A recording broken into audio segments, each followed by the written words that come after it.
पुष्कळ वेळा मनुष्याचा मोठेपणा हा त्याच्या आई वडिलांवर अवलंबून असतो.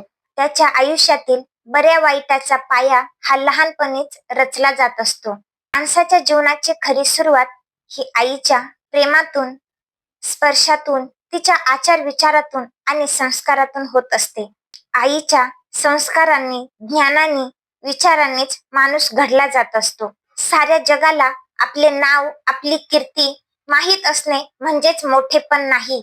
मी निर्दोष आहे, मी चांगला माणूस बनत आहे, उन्नत होत आहे, ज्याला जाणीव असते तो मोठाच असतो, तो महानच असतो.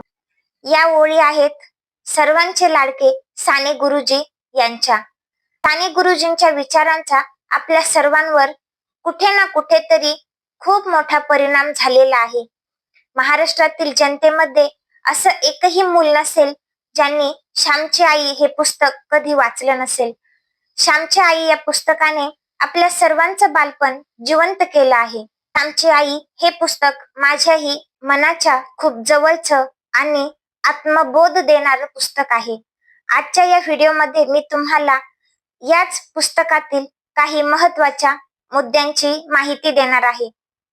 व्हिडिओ शेवटपर्यंत नक्की पहा.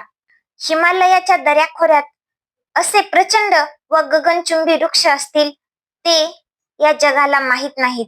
रानावनातील कानाकोपऱ्यात असे एखादे सुंदर फूल उमलले असेल ज्याचा पत्ता जगास नाही. समुद्राच्या पोटामध्ये असे कितीतरी पाणीदार मोती असतील ज्याची वार्ता अजूनही जगास नाही. या अनंत आकाशामध्ये असे अनंत तारे असतील जे कोणत्याही दुर्बिणीला अजूनही दिसले नसतील. मनुष्य जन्मतो त्याच्या पूर्वीच त्याचे शिक्षण सुरू झालेले असते. आईच्या पोटात गर्भरूपाने जीव आला त्यापूर्वीच त्याच्या शिक्षणाचा पाया रचला जात असतो. माणसाच्या जीवनाची खरी जडणघडण ही आई बापाच्या संस्कारातून होत असते, त्यांच्या विचारातून आणि वागण्यातून रुजली जात असते. आई मुलाच्या मनात माणुसकी, शिस्त, संस्कार आणि संयम भरवते. अंतःकरणाने लेकराला समृद्ध बनवते. आईच्या पोटात जीव राहिला आणि तो आईचाच होऊन बाहेर पडला.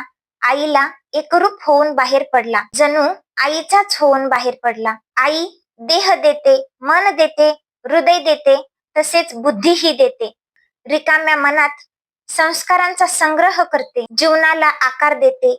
आईचे बोलणे, चालणे, वागणे, हसणे, सवरणे या सर्व क्रिया म्हणजे मुलाच्या बुद्धीचे, मनाचे आणि हृदयाचे दूधच होय. श्याम म्हणजेच साने गुरुजी म्हणतात, आई म्हणजे गुरु, आई म्हणजे कल्पतरू. माझ्या आईने मला काय दिले? माझ्यामध्ये जे काही आहे ते तिचेच देणे आहे. जे आहे ते सारे काही आईनेच दिले. प्रेमळपणे बघावयास, प्रेमळ बोलायास तिनेच मला शिकवले. फक्त मनुष्यावर नव्हे तर मुक्या प्राण्यांवर, झाडा झुडपांवर, फुलपाखरांवर सगळ्यांवर प्रेम करायला शिकवले. आईने हाती घेतलेले काम उत्कृष्टपणे करायला शिकवले. तसेच कसे वागावे, कसे बोलावे, माणूस म्हणून कसे जगावे हेही शिकवले.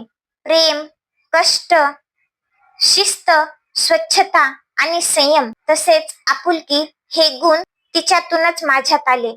त्यामुळे सगळ्यांच्या जीवनात आईचे स्थान सर्वोच्च आहे. आईच प्रत्येकाच्या जीवनाचा आधार आहे. आईवर कितीही बोललं तरी कमीच आहे.